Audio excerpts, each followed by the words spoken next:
Please welcome Rodney Alcala. I'll take one. Factor number one. It was one of the most famous dating shows ever.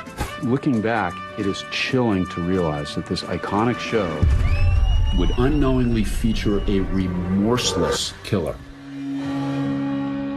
The horror story begins. I remember wanting to jump out of the car. The so-called dating game killer is one of the country's most notorious criminals, but one most people have never heard of. He had sociopathic personality traits. He had no shame.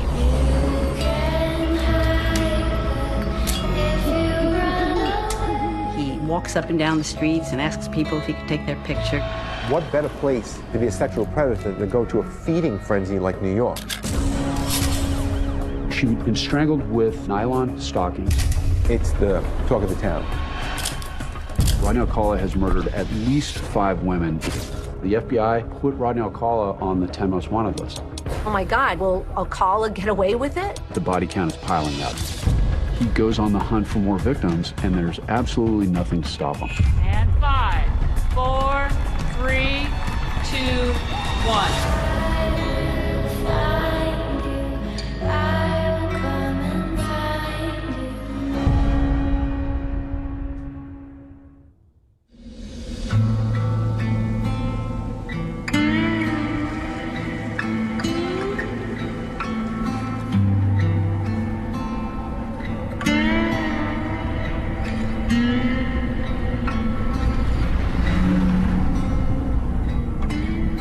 Sometimes I think Chris is probably hitchhiking, probably looking to get away somewhere, and he just probably stopped for her. She's by herself. She could have met him at a gas station while he's filling up. Can you give me a lift? But somewhere along the lines, I think he was giving her a ride someplace. I don't think she had any indication what was about to happen to her. Chris was very trusting, so, you know, that was her downfall.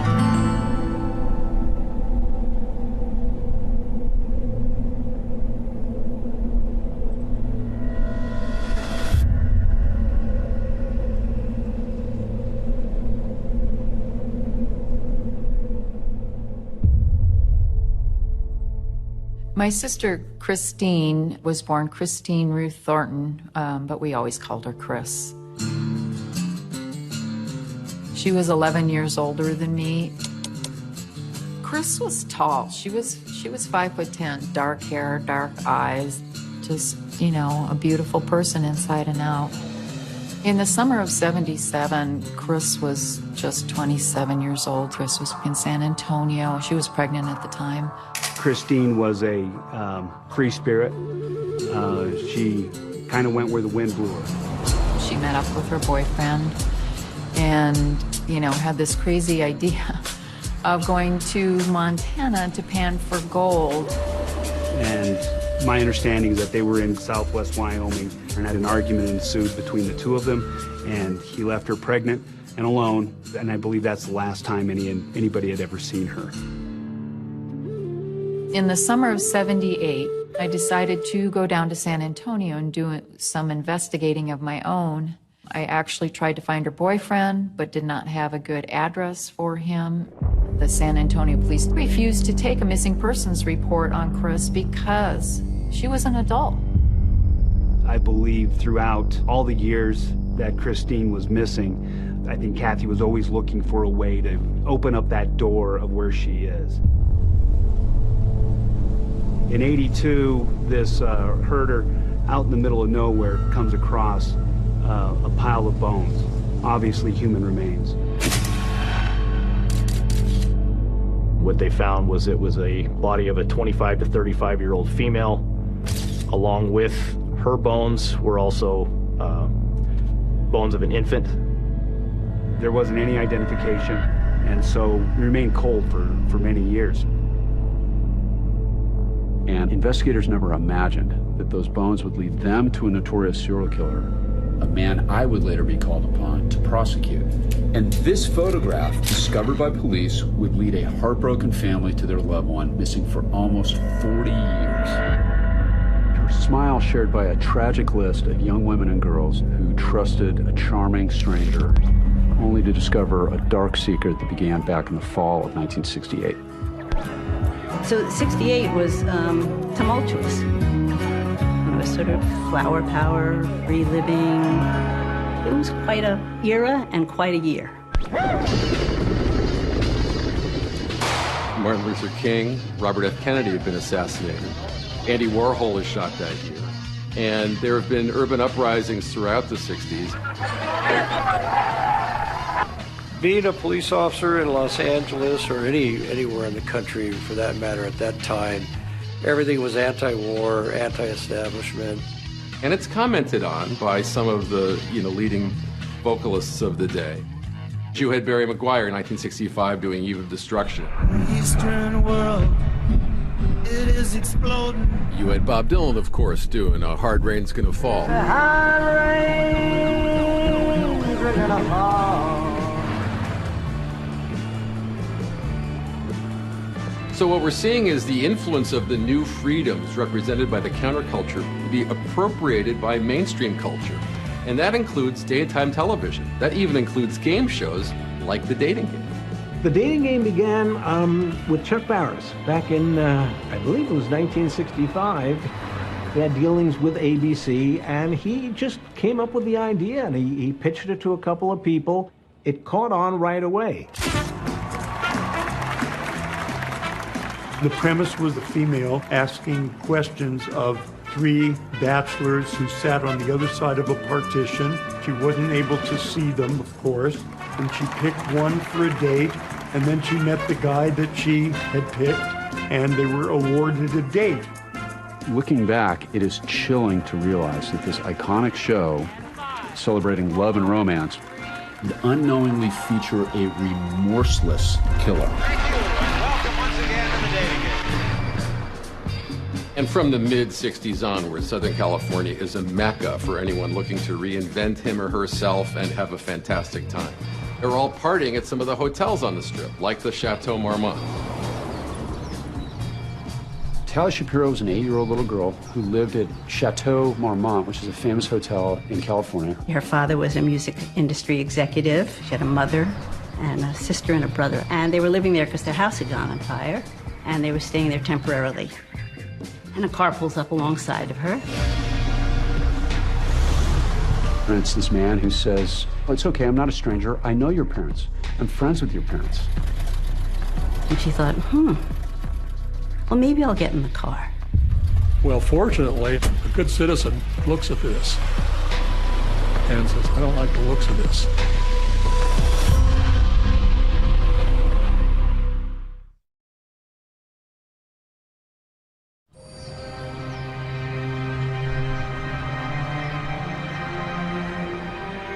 Tali Shapiro was 8 years old, and it was a beautiful sunny day in September. And this adorable little girl would skip to school each morning, carefree, loving, wearing her little white Mary Janes. And then the horror story of Tali begins. I remember the morning was nice and warm because I wore the dress that my nanny had crocheted for me. And a car pulls up alongside of her, and the man leans out and says, I have a beautiful picture I'd like to show you. And I guess asked if I needed a ride to school. And I told him I didn't talk to strangers. And he pulled up alongside of her a little further, kept trolling her. And that's when he told me he knew my parents. And I really didn't want to get in the car, but I was raised to respect my elders. I got in the car, that's when he asked what time my school started, and then that's when he realized we had plenty of time and he was going to swing by and show me a poster.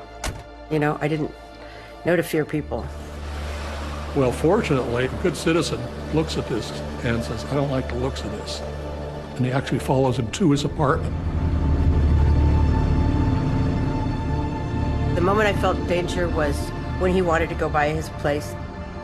And I remember wanting to jump out of the car.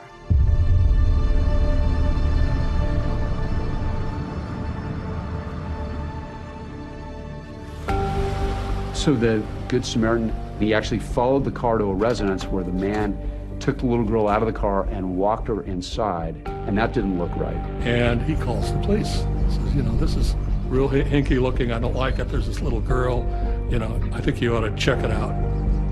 I don't remember going up to the apartment, and I don't remember anything after that. I was driving down Sunset heading toward West Hollywood when I received a call to go see a man about a possible kidnapping. I followed him over to the location. At that time, I thought, okay, I better call in for a backup. So I went and called in and requested a backup unit. I went to the front door and started knocking. I could hear someone running around. So the man came and he opened up the curtains a little bit and peered out and said, "Oh, sorry, I was in the shower. I'll be right there." I see this male person on the other side, no clothes, not dripping with water, no towel.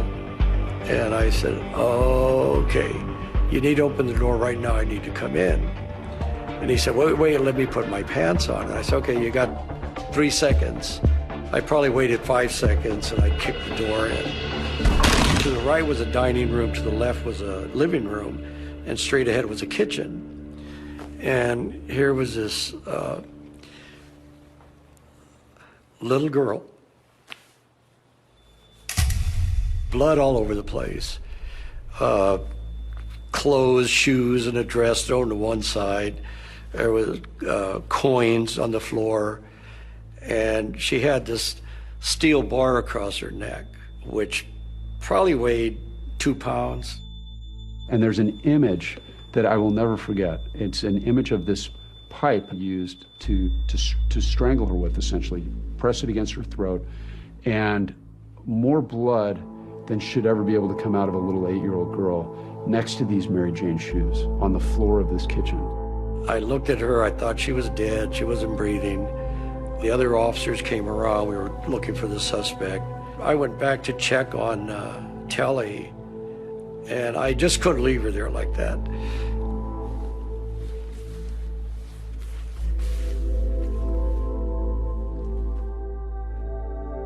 The officer had a sort of a life or death decision to make. Chase this man out the back and catch him, or render life-saving aid to the little girl and save her life.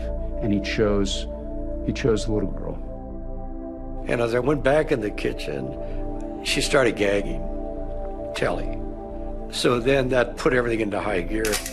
But when I was yelling, the officer that was covering the back door thought I was asking for help. So he ran to the front to help me. We later found out the suspect escaped through the back door. Telly was bleeding out, literally clinging to life. Fortunately, there was already an ambulance racing to the scene. Tally arrived in the emergency room, and the doctor said there was no chance of saving her.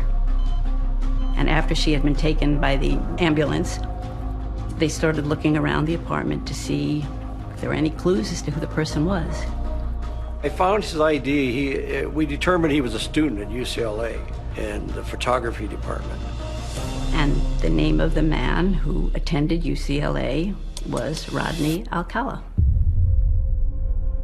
They searched that house, and there are references in reports of hundreds and hundreds of photographs of young women and boys in various stages of dress, in various stages of vulnerability that were in Rodney Alcala's possession.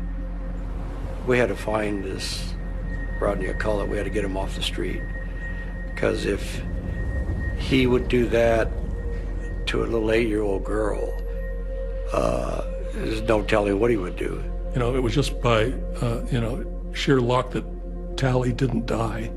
She should have died, but she didn't. She was in a coma for 32 days. Nobody thought that she would survive, and miraculously, she pulled through. She was able to get back on her feet after several months in the hospital. My parents mentioned nothing. It was never brought up. It was never spoken about. I remember walking into my classroom and everyone looking at me like I was supposed to be dead. And her parents had just had enough. They could not stay in California another minute. They moved out of the country shortly after that. They moved to Mexico. The father wanted to give her a better, safer environment to live in. And that's where they stayed for the next many years. Rodney Alcala has gotten away, and now he's fled, and nobody knows where he's gone. I was a police officer with LAPD. This was one of my very first cases, actually, and it was 4 or 5 months old at that time, and he was in the wind. I went out and interviewed a number of his professors at UCLA. One of the things they told me is, you got the wrong guy. Rod Alcala is a super guy. He wouldn't hurt a flea. Really nice guy. Police wanted to know, who is Rodney Alcala, and why would this well-liked 25-year-old college student so viciously attack an 8-year-old little girl? This is San Antonio, Texas, home of the Alamo. Rodney Alcala was born Rodrigo Jacques Alcala Bucor on August 23, 1943, in San Antonio, Texas. He had an older brother, Raul. He had an older sister, and then he had a younger sister. His family lived in Mexico for a while. The grandma passed away, and the father left the family. They ended up moving to Los Angeles area, to Monterey Park. He had everything he wanted, Alcala. He went to Catholic schools. He went to, private schools.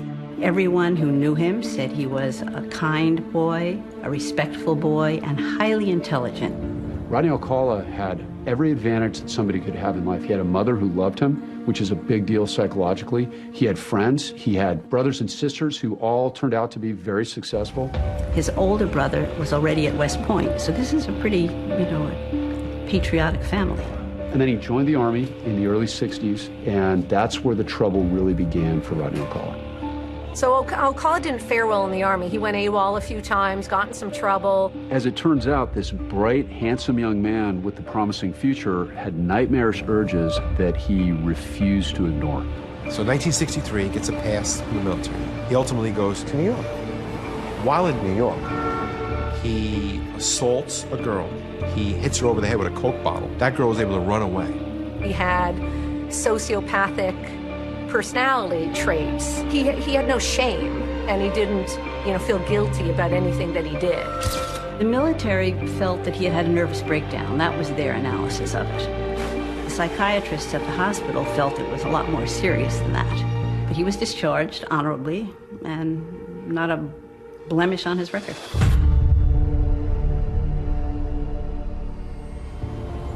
So he ends up coming back to California, where he enrolls in the UCLA Fine Arts program as a photography major. So Rodney Alcala is actually attending UCLA and living less than a mile away from Chateau Marmont when he attacks Tally Shapiro in 1968, and then seems to vanish. I was pretty much convinced he'd gone to Mexico, because he had relatives in Mexico. So it's been 3 years now since the rape of Tally Shapiro. The FBI eventually became interested in the case and put Rodney Alcala on the 10 most wanted list. So I get a phone call, and it's the FBI in New Hampshire. Say, hey, we've got your guy in custody, Rodney James Alcala. It seemed like an open and shut case, but it was just the beginning of what would become a pattern of catch and release that would continue for more than a decade.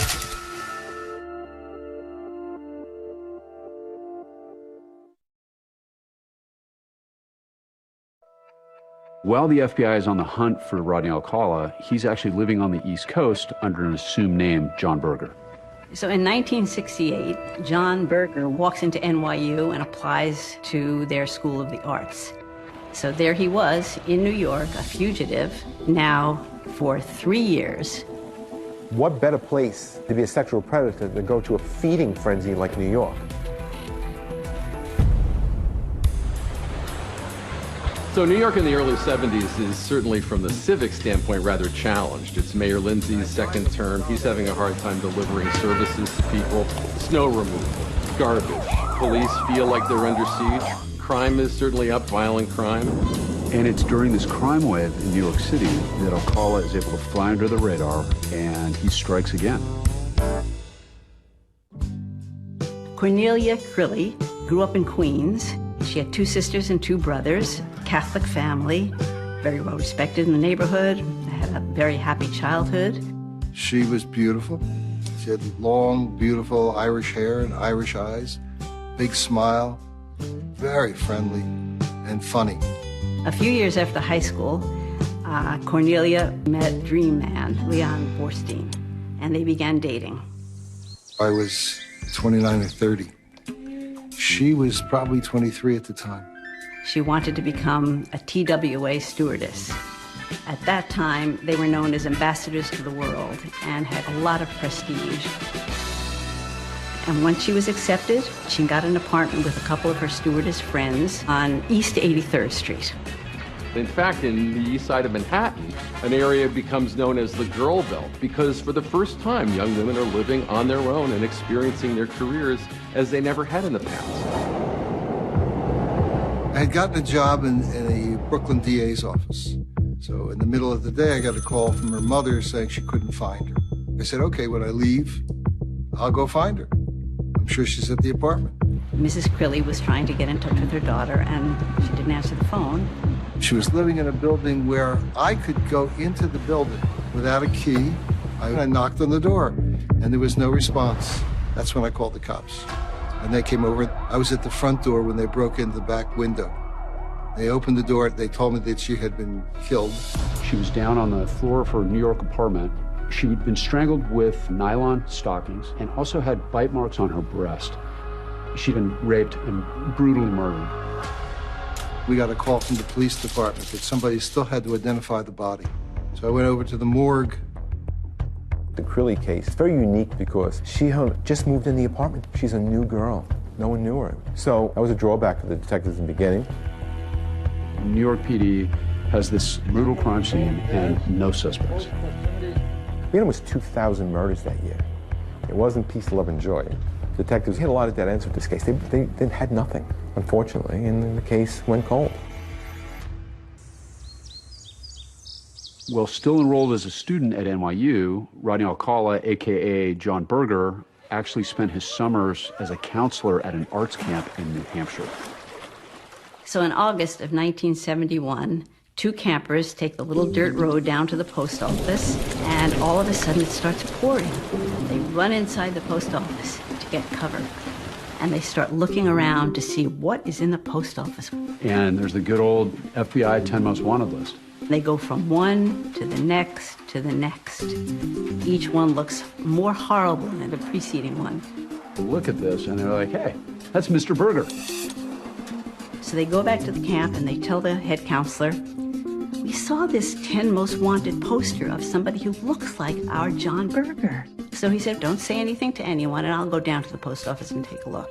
So he comes back, he calls the FBI, and he says, I think we have your man.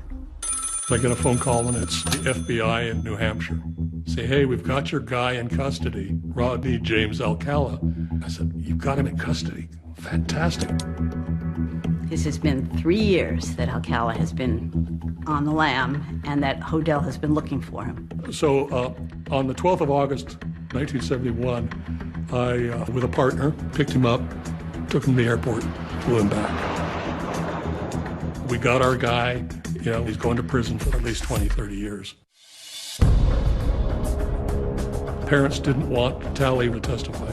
They said it would be too traumatic. So I think the big fear was, oh my God, will Alcala get away with it? And what's dangerous in the case of a sociopath is they're very persuasive.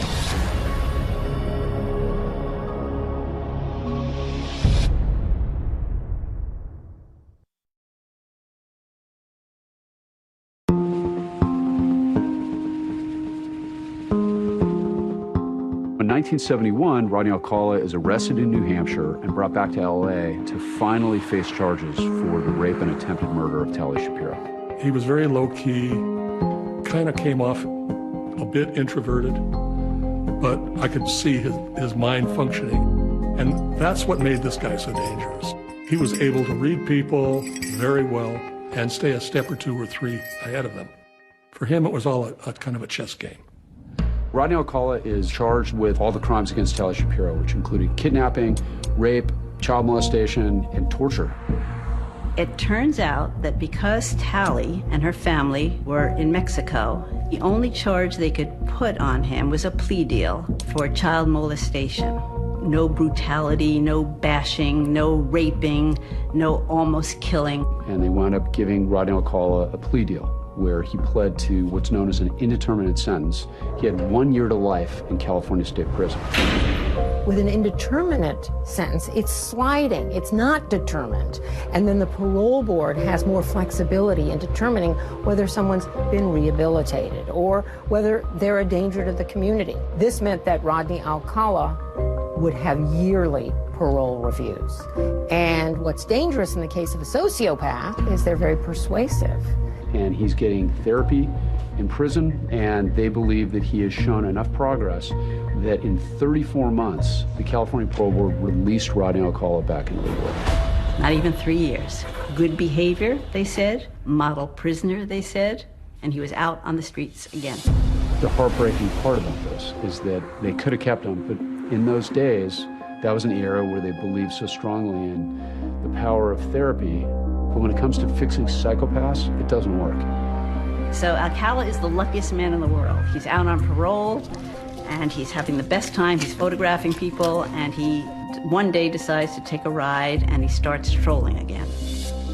True to form, 2 months later, Rodney Alcala is caught smoking marijuana on the cliffs of Sunset Beach in Huntington Beach with a 13-year-old girl. And he was caught by park rangers. So he gets arrested yet again. And this time, he gets 2.5 years, and he's taken to prison. In June 1977, Rodney Alcala is released again from California State Prison, and he goes in, different parole officer this time, and he asks for permission to go on some vacations. And the parole officer miraculously says, sure, go ahead. So Rodney heads off to New York.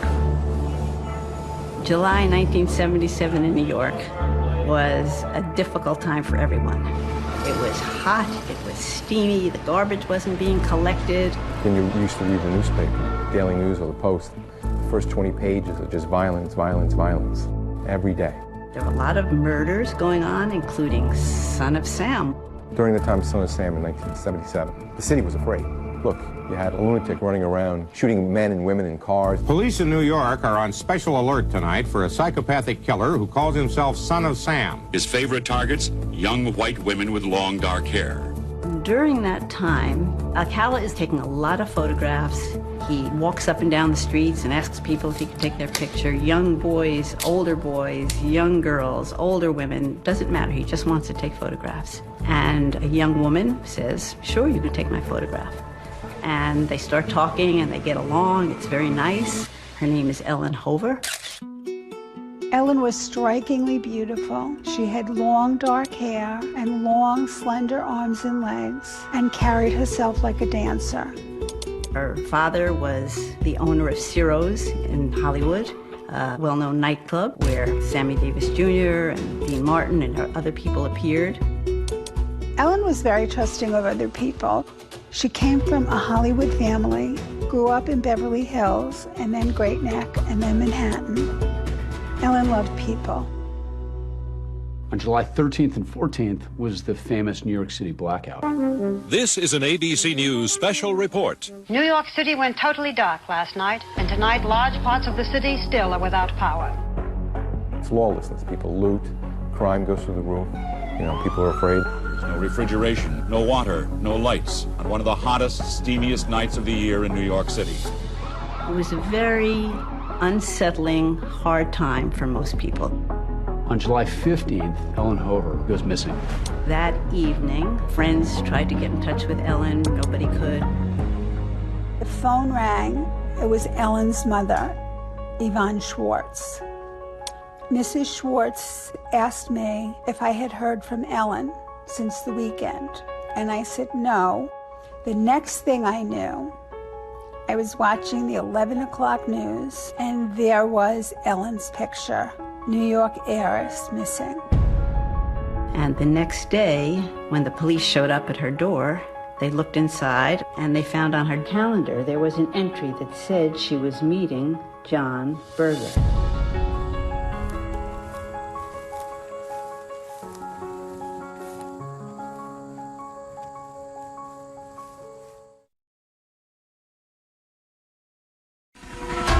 New York City went totally dark last night, and tonight large parts of the city still are without power. Ellen Hover's disappearance was a huge mystery. This was a very big deal, that this socialite, this young woman was just gone, missing. There was nothing in her background that suggested that she would have run away. It's in the New York Times. It's on posters. It's on the news. It's the talk of the town. When the police showed up at her door, they looked inside. Nothing looks like an attack happened there, but they collect evidence, mail, notes, things like that. And one of the things they take is her calendar. And there was an entry that said she was meeting John Berger. They research back, and they try to ID who John Berger is. You're talking about a woman who goes missing in New York City pre-computer. And so Rodney Alcala / John Berger was never really on the radar of the New York City Police Department. So Alcala goes back to LA, and he's there actually trying to find a job. Rodney Alcala gets a job with the Los Angeles Times working as a typesetter. You have to put this into perspective. On the lam for 3 years, 10 most wanted, 2 stints in jail, felon. He applies under his own name, Rodney Alcala, and he gets the job. He actually would bring in photographs to show some of the people at his work. A lot of the photos were of nude girls. And I think it was like the time when people didn't really question it. You weren't like, oh my God, you're a pedophile. Like instead they were like, oh, he's just kind of strange. You know, he's very artsy. So 5 months after Alcala is returned to LA, the FBI is actually able to connect the dots between Rodney Alcala, the name John Berger, and the notes found in Ellen Hover's calendar. So Rodney Alcala was eventually questioned by the FBI in relation to the disappearance of Ellen Hover, and he admitted being with her. Where did you meet Ellen on the 15th? He said he had taken her up to Westchester to take a picture. They had a lovely time, and that was it. Never saw her again. Did he recall like dropping her off? That was it. At that point, they still had not found a body. Other than him admitting to the crime, saying, I killed her, there wasn't enough to arrest him. This is Bill McCreary in North Tarrytown with a story about the discovery of the body of a millionaire's daughter missing for the past 11 months. Ultimately, she's found. It's almost a year later. She's found up in an area by the Rockefeller estate. They found clothing of hers nearby. They went back to the same site and they discovered her remains. But it's all skeletal. She's identified through a dental comparison. Well, police are able to positively identify the remains of Ellen Hover. There is no forensic evidence that leads them to her killer. 1970s was considered a serial killer central. You have the Hillside Strangler, the Night Stalker, 2 freeway killers. You have the Bedroom Basher. Elsewhere, you have Ted Bundy and John Wayne Gacy killing people in Chicago. Recently, there's been a rash of mass murders. 1977 through 1978, many women were murdered. Police in this era are lacking a lot of the investigative tools they have today. There's no DNA. There's no surveillance camera around every corner. People aren't walking around with a GPS in their pocket. All of these things lead to this sort of perfect storm for Rodney Alcala, where he's able to remain one step ahead of police, and he goes on the hunt for more victims, and there's absolutely nothing to stop him. Jill Barkham was a 19-year-old girl in New York who was adventuresome and wanted to take a trip with a friend of hers. And so she left New York for Los Angeles. Jill and I were very close as children growing up. We were often mistaken as twins. Jill had a very free spirit about her. Bruce was very sad when she left New York. was very scared for her, being so young at 19 years old. So November 10th, 1977, I called home and there was crying in the background. They said, you need to come home. You need to come home. And that's all they would say. Jill Barcombe was found off of Franklin Canyon Road, and it was down the street from Marlon Brando's home at the time. She was found bent over, half naked. Her head was facing the dirt. She has multiple ligatures on her neck. It was a brutal crime scene. I came into a house of siblings, distraught, righteously so, and heard it from my mother directly that my sister was dead. Her face was unrecognizable. Her brother said at the funeral that he couldn't even recognize his sister. It was so mutilated. I had night terrors the day that Jill's body arrived. It wasn't just murder, it wasn't just rape, it was brutal, it was sadistic. And nobody could understand why the things happened to her. They thought perhaps this could be the work of the Hillside Strangler, because that's what the Hillside Strangler did. He strangled women and left them on the side of the road. And it complicated this investigation because Jill Barcombe had a friend when she got out to LA that was actually abducted and murdered by the Hillside Strangler. In the end, the police were unable to link the murder of Jill Barcombe to the Hillside Strangler, and the case just went cold. That meant the string of murders of young girls and women continued. Georgia Wickstead was 27 years old. She was absolutely gorgeous. She was a nurse that worked for cardiac care. She was from Los Angeles. She worked out of the Centinela Hospital and just recently moved to Malibu. Every morning she would pick up another nurse and they would drive to the hospital together to do their shift. And one morning she didn't show up. So the police were called to do a welfare check of her in her home. It was discovered that her window was open and the screen was removed. When the police entered her home, there was blood everywhere. Her body was completely naked and strewn on the floor, kind of posed open. The viciousness and the sadism involved in her murder is so disturbing and so profound. There was a handprint that was found on the brass bedding, but there was no one to match the palm print to. And again, that case went cold. And the third person who was found dead in the same way as the other two was Charlotte Lamb. Charlotte Lamb, in 1978, was a legal secretary living in the Santa Monica area. She had called some friends one night to go out and go dancing in Santa Monica. Her friends decided not to go. Her body was later found in El Segundo, miles away, in an apartment complex she had no connection to. She had been strangled and she'd been brutally raped and murdered. Her arms had been folded behind her back, which made her back arch to expose her breasts. She'd been posed. It's just very disturbing and incredibly sad. I met with Rodney 5 or 6 times. I administered assessments with regard to his sexual interests. Many times the rapist, killer, antisocial person will pose dead bodies, and they do want law enforcement and other people to see this, and there's a message in that. The message for Rodney is that I am here, you will remember me.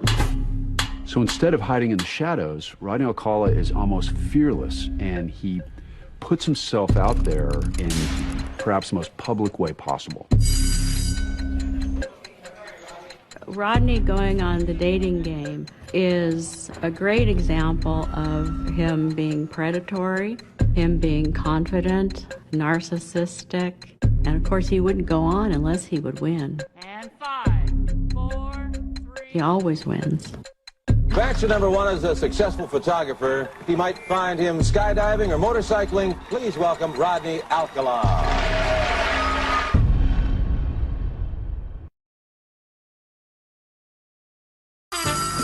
Please welcome Rodney Alcala. Bachelor number 1. Yes. What's your best time? Night times when it really gets good. In retrospect, it has got to be one of the creepiest moments on TV. He says, I always get my girl. The so-called dating game killer is one of the country's most notorious criminals. They told us that they had found Robin.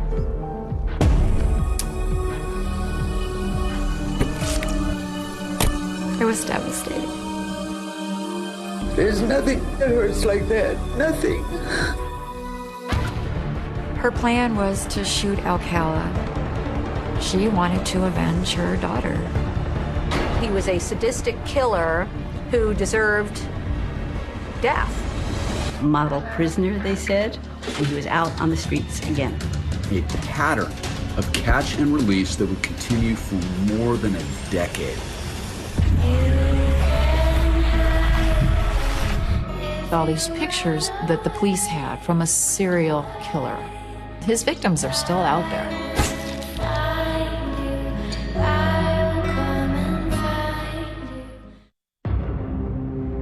So by 1978, the body count is piling up. Rodney Alcala has murdered at least 5 women on 2 coasts and almost murdered a little girl, and he's just about to make his primetime debut.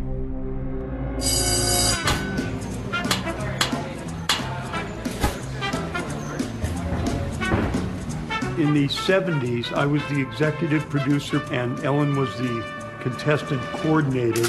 The show that Rodney Alcala appeared on aired in September 1978. The dating game appearance is just a bizarre part about this case. I think that what it reflects is the narcissism and the ego and the arrogance of a serial killer. So he actually tries out for Chuck Berry Productions and becomes a bachelor for the dating game.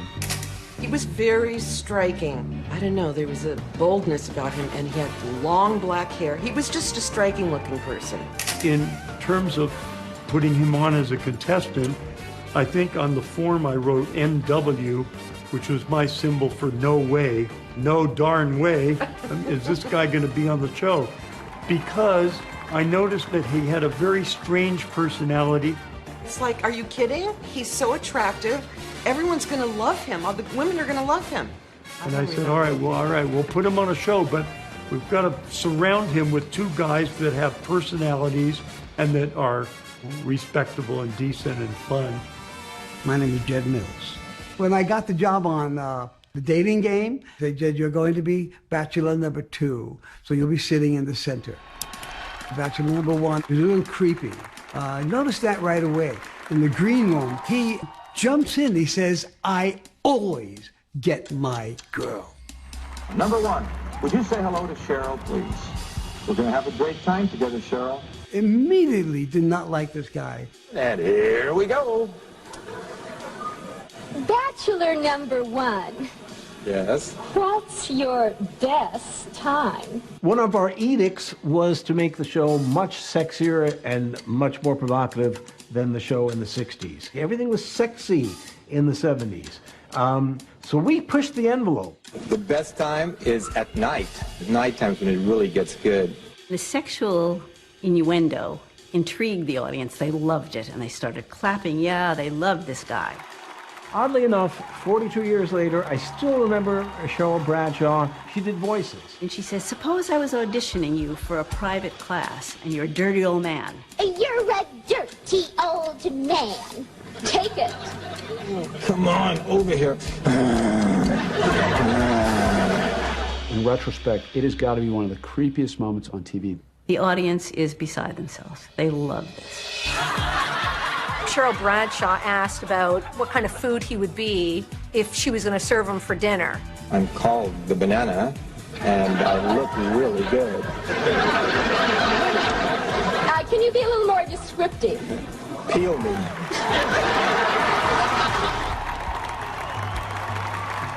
In retrospect, it sounds horrible, but at the time, we were looking for raunchy, sexy answers, and that was one.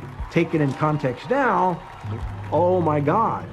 Rodney's motives for going on the dating game are, in my opinion, part of his personality disorder. He wants a lot of attention and he believes he should have it. He's quite bright and he wants the world to know who he is. When it became time for the Bachelorette to choose number 1, number 2, or number 3, she said, Well, I like bananas, so I'll take 1. Number 1. That's your number 1. All right.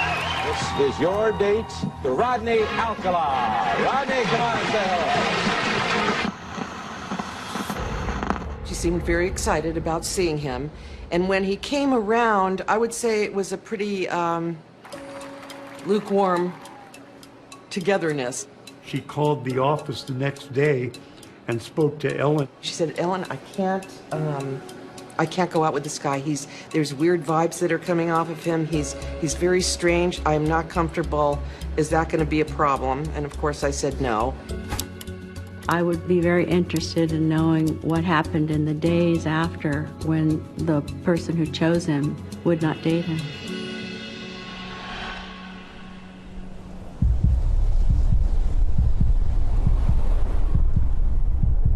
Jill Parenteau was a 21-year-old college student and data entry worker. She lived in an apartment by herself. On June 13th, she went to a Dodger game and came home and was never heard from again. The next day, she never showed up at work. When law enforcement entered her home, she was found in her bedroom. Her body was lying next to the bed, very similar to Charlotte Lamb's, where she was laid on her back, fully naked. She had a pillow up behind her back that propped her breasts up. So this is, again, another avoidable set of killings by this guy that should have stayed in prison. But he didn't even break stride on the continued crimes that he kept committing. My mom's plan was to shoot Alcala. In those days, they didn't have metal detectors, or they didn't use them, so she got into the courtroom. She really didn't care about anything else at that point. She wanted to avenge her daughter.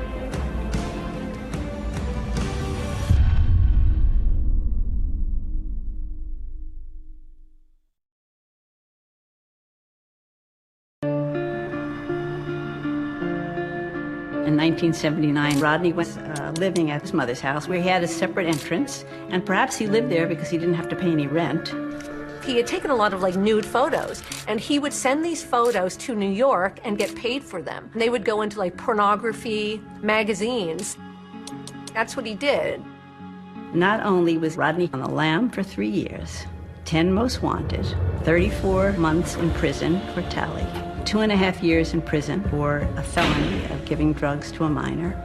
He's out. He's free. He's on the prowl again.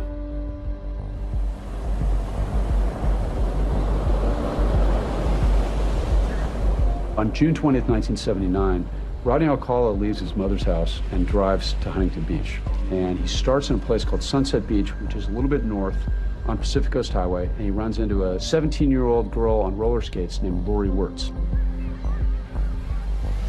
I was with my friend Patty, and we decided to go to Sunset Beach. We were approached by Alcala. And he says, I'm a photographer, and hey, if you could just, skate this way, I'll take some photos. And I said, oh, that's okay, I'll just help him out. And there's a series of these photographs that are taken by Rodney Alcala. He was a formally trained photographer, which really played into his method of luring these women and young girls into vulnerable positions. It's my opinion with regard to Rodney that deviant behavior is always preceded by deviant fantasy. The taking the pictures, going around looking for little girls, sizing people up. It's a part of the constellation of the Rodney Alcala killing machine. The encounter with Lori Wirtz is very important for two different reasons. Number one, it shows that he's actually down in Huntington Beach that day, which he later denies. And it also shows that he's actively hunting for his next victim. He was asking me all kinds of questions, like where I'm from, my name, my age. He tried really hard to get me in the car. He tried to get me in the car and leave my friend on the beach. She doesn't bite, won't get in his car. He started to drive away, and I did see that he was driving toward Huntington Beach. Huntington Beach in 1979 in June was chock full of kids and sunbathers and rollerbladers and people walking on the boardwalks and just having fun. The vibe in Huntington Beach back in the 70s was pretty easygoing. You felt safe. Robin Samso was a 12-year-old, blonde, blue-eyed poster child for athleticism and healthy lifestyle. I'm Robin's oldest sister. We are 2 of 4 children, 2 boys and 2 girls. Robin was the baby of the family. Her brothers, sisters, and mother all doted over Robin. She always had a spirit about her. I mean, everybody that met her fell in love with her. Rodney Alcala winds up on the beach talking to Bridget Wilbert and Robin Samso. When Robin and I crossed 14th Street is when I believe he spotted us. And what he's doing is he's saying, hey, I'm a photographer, you're beautiful, you could be a model, how about you let me take pictures? And I was having none of it. I was like, no, no. And he reached out and put his hand on Robin's leg. And that's when I grabbed her. I said, like, no, this isn't good. So one of the moms comes over and is like, who are you? Why are you talking to him? And he scurries off like a cockroach. Robin had to be at a dance class at 4 o'clock, so she and Bridget went back to Bridget's house. It was time for Robin to be going because she needed to be in the ballet studio to answer phones. That was how she paid for her ballet. Robin was running late, so Bridget let her use her bike. Go get my bike. I said, and don't stop. It was very important to me to say that. He's in his car. He had maps to Southern California. He had blacked out windows. He had this rolling trap to try to get people in it. And then my house phone rang, and it was one of Robin's brothers. And he said, is Robin still with you? Has she left? Because she hasn't shown up to ballet. And there's not a sign of anything, no bike, no person on the side of the road, nothing. Mom began to worry, and still an hour or so later, when Robin still hadn't returned, she called the police to file a missing persons report. That was my mom's baby, and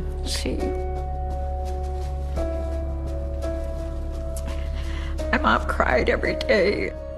Bridget was later introduced to a sketch artist to compile a composite of the individual they'd been talking to on the beach. And when I was done, I was like, that's him. That is him. It's Rodney Alcala. I mean, you look at that and it's Rodney Alcala. Approximately 12 days after Robin went missing, a park ranger in the Sierra Madres at a location called Chantry Flats located some human remains. But she's been scavenged. And what that means is animals have eaten her. During their search of the area, they also found a shoe that was identified as belonging to Robin and a beach towel. And that's how they found this beautiful 12-year-old girl. I remember I was laying on the couch and the doorbell rang. And I answered the door, and it was the police. They came in and they told us that they had found Robin. And my mom broke down, as well as everybody else, my brothers and I. It was devastating. Her mother, wanted to see her daughter's body, and they had to explain to her that there is no body. There's a skull and there's bones. My mom she was never the same. It's like her life just had this big empty hole, and everybody else was just on the outside looking in. They arrest Rodney Alcala at his mother's house in Monterey Park. After that, they obtained a search warrant for his mother's residence where he was living. They get inside Rodney Alcala's residence, and they see a receipt for a self-storage facility in the city of Seattle. So in really good heads-up police work, paperwork is not a part of the search warrant, so they cannot collect it. But it's in plain sight, so they write down the information. One of his sisters went to visit Alcala in jail, and they started talking about the storage locker. And Rodney Alcala is overheard saying words to the effect of, well, it's good that they don't know about the storage locker. The cops actually overheard the conversation. And they get inside and they find a treasure trove of evidence. I mean, it breaks the case.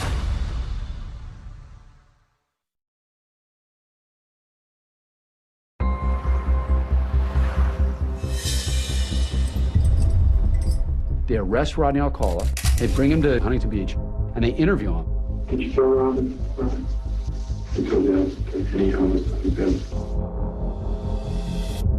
After the police interview him, he's very savvy and he gives up very little information and he essentially denies all wrongdoing.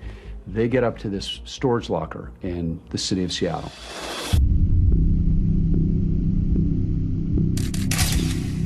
They find thousands of pictures of young people, older people, all kinds of people in compromised positions.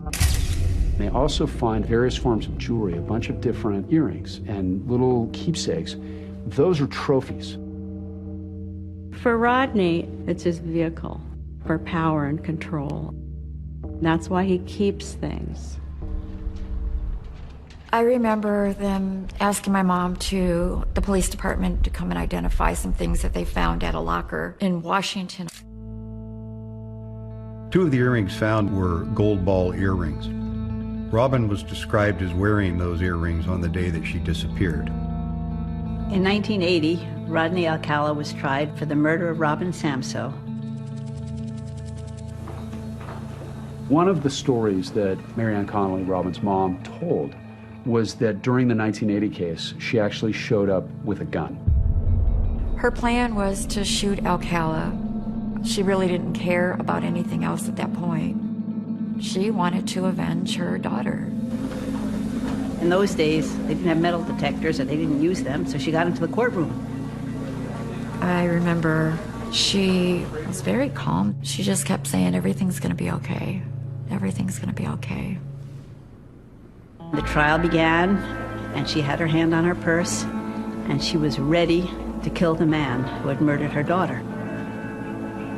I do remember her telling me that she heard Robin's voice and told her not to do it. So she had changed her mind. On May 8th, 1980, the jury on the Robin Samso case deliberated less than 5 hours. Rodney Alcala was convicted and sentenced to death. He was taken to San Quentin, where he was put on death row.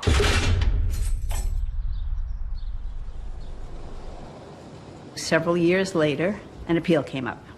And to everyone's shock and sorrow and horror, the case was repealed. The verdict was overturned by the California Supreme Court because the justices determined that the jurors in the trial had been improperly informed of Alcala's prior sex crimes. I think that there's been a gross miscarriage of justice for being found guilty of something that I didn't do. In 1984, we learned that Alcala was getting a new trial. Once again, my mother was completely destroyed. Just can't believe that we have to be punished for what he did. And that's really what it amounts to. We're the ones that are being punished. It means nothing to him. In the 1986 retrial of Rodney Alcala, a new prosecutor was assigned. He was very confident in his ability to be able to get a conviction on that. 7 years to the day of Robin Samso's disappearance, the second jury convicted Rodney Alcala and also recommended that he be sentenced to die. The second time he was found guilty, and he got the death penalty again, and we were extremely happy. One would think that's the end. He's now going to spend the rest of his life on death row until he gets executed. Well, that wasn't the case. In 2001, Rodney's death penalty was again overturned. At this point, it's important to remember that Rodney Alcala has been in custody ever since being accused of murdering Robin Samsoe in '79. He's now 58 years old, and life behind bars has taken its toll, not only on Rodney Alcala, but also on the victims' families who've been trying to achieve justice. Twice Alcala has been convicted and sentenced to death. Twice the convictions were reversed on appeal. The main reason was an ineffective assistance of counsel claim, meaning that Rodney's attorney had not put forth a strong enough defense on his behalf. My mom really kind of lost it then. Every time this happens, it's like losing Robin all over again. I don't know if you've ever lost a child, but there's nothing that hurts like that. Nothing.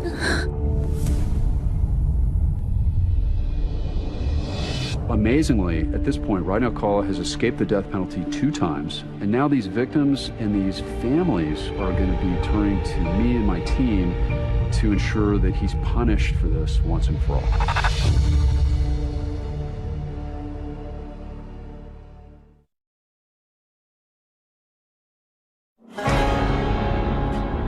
This case was assigned to me back in 2003 when my boss came in and essentially gave me the rundown on it and said that it was going to be a tough one. That's when Matt Murphy decided to go back to the evidence. And he had that pouch of jewelry that was recovered in the Seattle storage locker reanalyzed for DNA.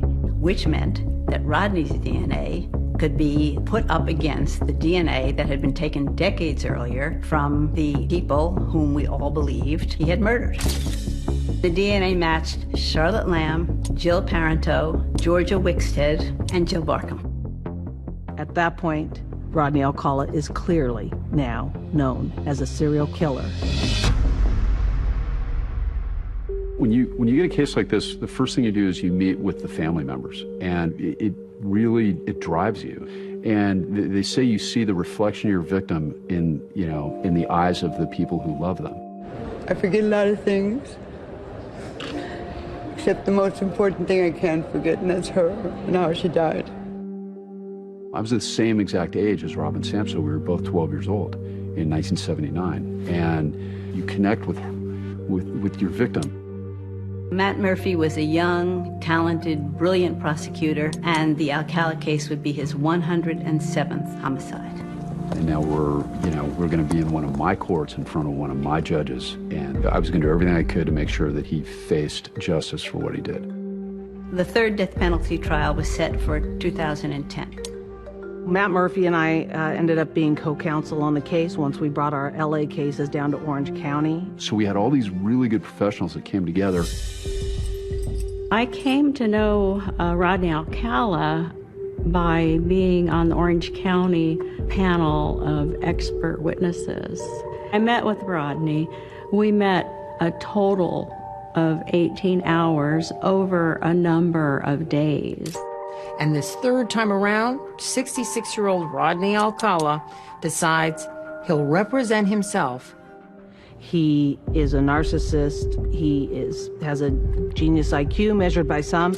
So he's very brilliant and thinks that translates into being able to be a good lawyer for himself in the case. Alcala's choice to represent himself was a message to Mr. Murphy that he is equal to him. Mr. Alcala's perceptions about his own superiority should never, ever be underestimated. She's been gagged with a t-shirt shoved down her mouth. I wanted the jury to see the level of violence because one of the things that we needed to prove was torture, so that we needed to prove he intended to inflict pain on these victims. Alcala would strangle the women into unconsciousness, wait till they wake up, and then strangle them again. He knew exactly what he's doing, and he enjoyed what he was doing. So these are the facts of the Samsoe case. Because Rodney Alcala was representing himself, he got to cross-examine the witnesses, and then, of course, question Robin Samsoe's mom. This is what they look like. He was questioning my mother about the earrings. trying to create doubt. Alcala tried to argue with my mother.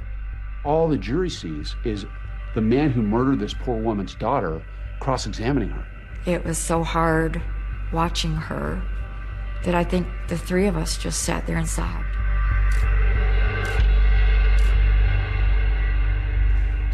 Robin Samso's day in court is today. You make sure that he is held responsible for what happened to that little girl. Murphy in his closing arguments, I mean, they were fantastic. He got her into his car, and he drove her up to those mountains, and Rodney Alcala smashed her face in when she was still alive. He brutalized her. He was rattled after my closing argument, because that's when he first learned, he wasn't as smart as he thought he was.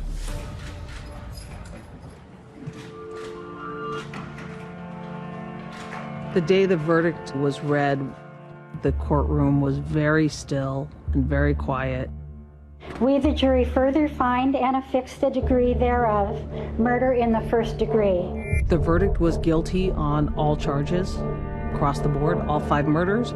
The evidence that we put in for the penalty phase of the trial focused largely on his prior sexual assaults of Tally Shapiro. When Matt reached out to me in 2010, he was pretty adamant that he really needed me to come forth and help put Alcala away. So now we've come full circle from 68 to 79. So bringing Tally Shapiro in as the one who lived, as the one who got away, is very important for a jury to see what a monster Rodney Alcala is. I was there for the Samso family. I've never been the victim. I've always been the survivor. If you decide that the death penalty is appropriate punishment, you shouldn't feel too good about it. After hearing all the evidence, the jury went back to deliberate one more time, and they came back with a verdict in a little less than 2 hours. We, the jury, in the above entitled action, determine that the penalty to be imposed upon defendant Rodney James Alcala to be death. I feel like Robin's life meant something, even in 12 years. She stopped him from killing anybody else. And I believe that if you would have told her that God was going to use her for this purpose, she would have been okay with it. I just pray that I live long enough to watch him be executed. I only wish that I could be the one to administer the injection. In 2019, the state of California placed a moratorium on the death penalty. So that meant that all prisoners on death row, and this included Rodney Alcala, received a stay of execution. This did mean, though, that Robin Samso's mother would not see Rodney Alcala executed. July 23rd, 2019, my mom passed away. She wanted to see that day that Alcala leaves this earth, that he just does not breathe anymore. And it's unfair. It's unfair. Somebody so cruel and evil.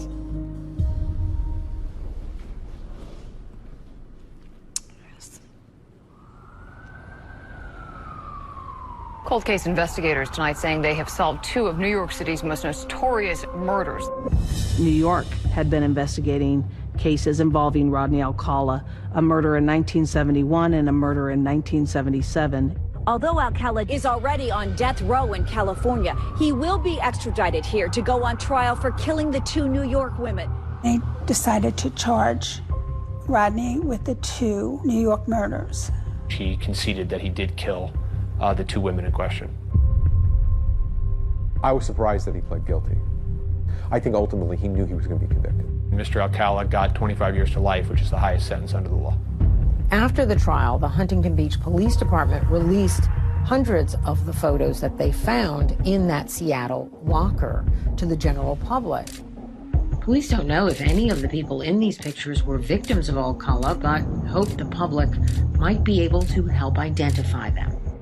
After the Huntington Beach Police Department released those photographs, the decades-old mystery of Christine Thornton was about to come full circle. My son sent this email to me with all these pictures in it that the police had from a serial killer. That was her. That was definitely her.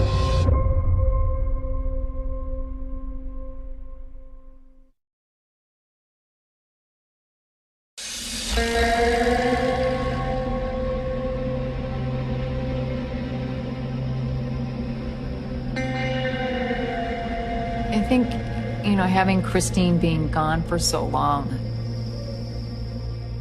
it was difficult because, we all knew that something bad had happened to her. For nearly 40 years, Christine Thornton's family assumed she was dead. She just vanished out of their lives.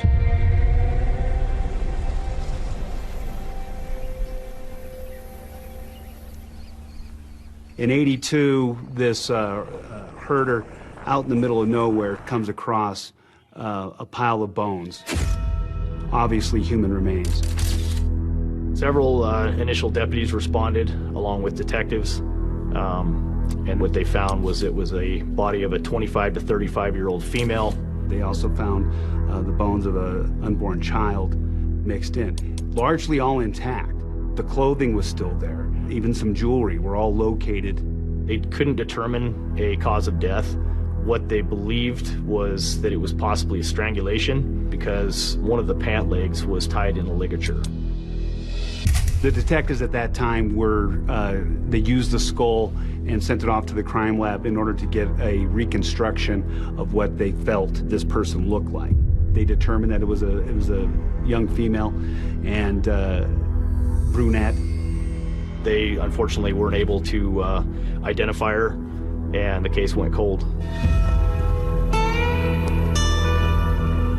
In 2013, several of the detectives, including myself, were assigned specific cold cases. So this box was almost falling apart when I initially was assigned this case.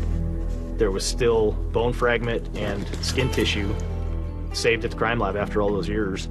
If you have DNA, you run it. And then you try to find out by sending it down through CODIS and missing persons to find out if you can get a match.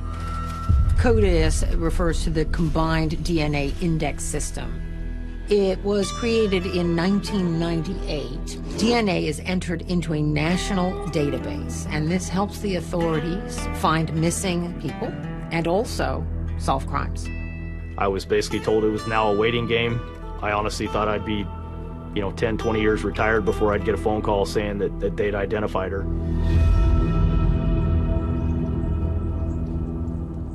So in 2013, my son sent an email to me knowing that he had an aunt that he had never met. He knew the story, that she went missing, and he came across this article with all these pictures in it that the police had from a serial killer. Her son found the website that had all the pictures that they found in Alcala's locker up in Seattle. She looked through all these photographs and kept stopping at that one photograph of beautiful brunette seated on the back of a motorcycle. And I'm like, I think that's Chris. And sure enough, I looked at her little pinky toe, which I remember. It just was very distinctive. It curled up on her other toes. And, I kind of knew that was her. That was definitely her.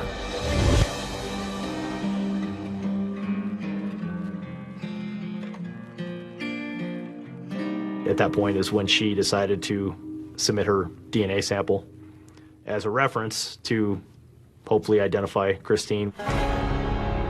Detective Sheeman came to my office to tell me that they had a match and an identification. Just shy of 2 years later is when I was off duty and I decided to check my email. The email I received identified my victim from Granger as Christine Ruth Thornton.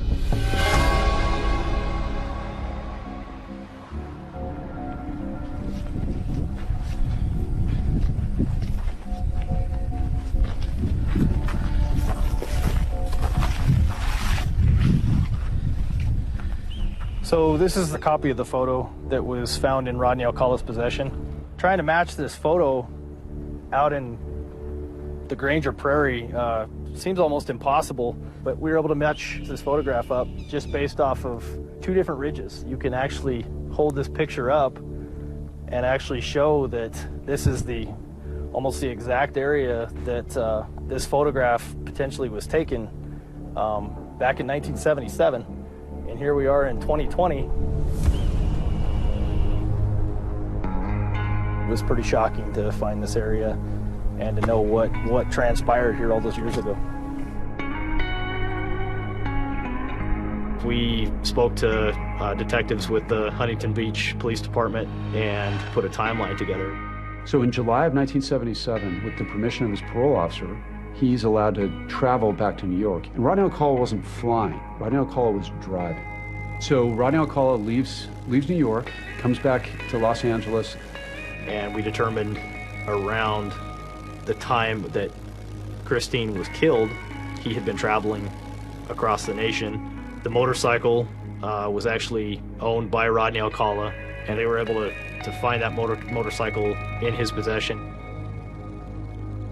There's no rhyme or reason how these two people, one so good and one not, cross paths and end up there. I thought we had enough evidence to possibly charge him, but before we did that, I wanted to speak with him. I've done hundreds and hundreds of interviews in my career, but I told myself, how the hell do you interview a serial killer?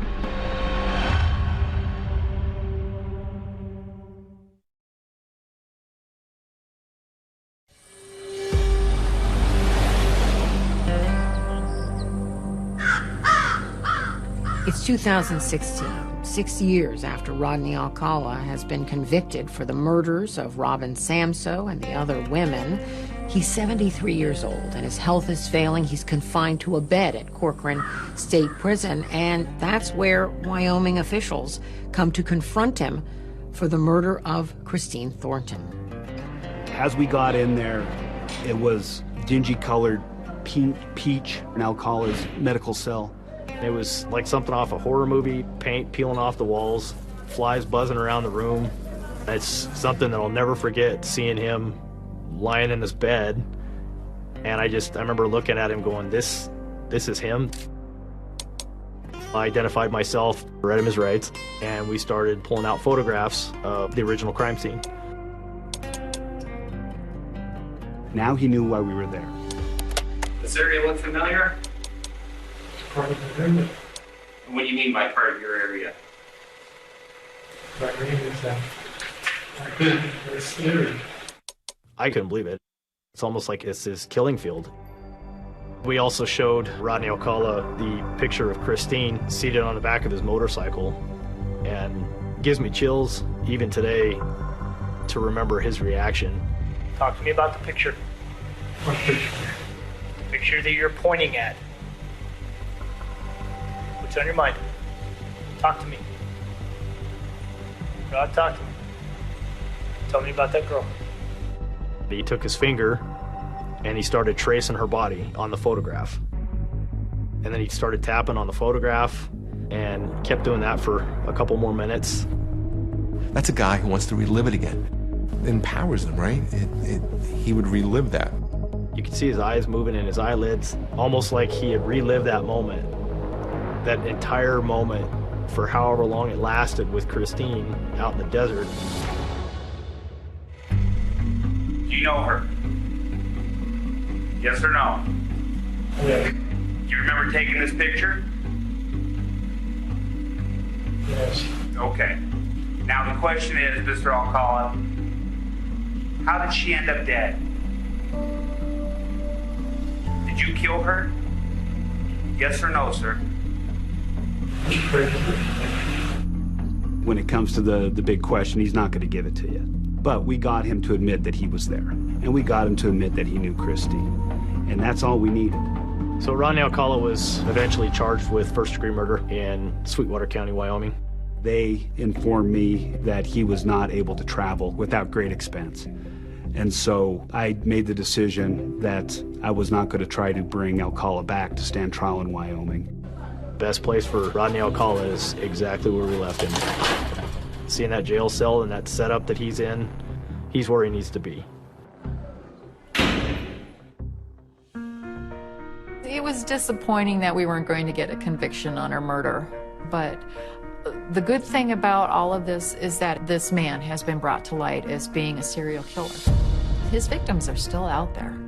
Over the years, Rodney Alcala was given multiple opportunities to disclose those victims, whether part of plea deals, to avoid the death penalty, but he continuously refused to give up that information. He has memories that he has kept secret from everyone. That power gives him gratification, and him having the information on victims and us not knowing it, that's something he wants to take to his grave.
Có lúc muốn biết em với anh là gì, chỉ là bản thân chơi với nhau không cần gì. Mà sao từng phút giây tình yêu nào có, hay cứ đến với ta chẳng thể nào kịp nhận ra. Anh vẫn cứ nhớ nhung đến em hàng ngày. Em là tình yêu hay lẽ sống trên đời này, nào như là đóa hoa một thiên thần sứ, xa khiến cho ta ngất ngây không tìm được lối ra. Chẳng biết đến bao giờ nào đâu có anh ngờ, tình yêu đã lỡ trao cho nhau. Nguyện yêu mãi không rời đành cứ thế thôi người, sâu trong trái tim anh hằng mong ước. Muốn nói với em bao điều, dù cho trời đổi thay, em là người anh không thể thiếu. Anh sẽ mãi mãi yêu em như vậy, chỉ mong là chúng ta tình yêu sẽ đong đầy. Mỗi lần gặp em trên phố, anh cũng chẳng biết nói gì hơn. Em cứ xinh mà không cần phải cố, ai cũng biết em là mai cơn, chẳng cần đau khổ mỗi khi âu sầu. Vì em đã có anh ở bên, những kỷ niệm mà vẫn giữ trong đầu. Anh luôn đặt nó ở trên, về anh yêu em hơn tất cả. Dẫu cho sau này nắng mưa, anh không bao giờ sợ vất vả. Dành cho em thì anh sẽ luôn dư thừa, bởi vì tình yêu ngọt như ly sữa trắng, cũng bị đắng như tất cả về đến. Em cứ yên tâm không cần lo lắng, đã có anh mà đi hết ưu phiền. Em là muốn nói với em bao điều, dù cho trời đổi thay, em là người anh không thể thiếu. Anh sẽ mãi mãi yêu em như vậy, chỉ mong là chúng ta tình yêu sẽ đong đầy. La la la la, la la la la,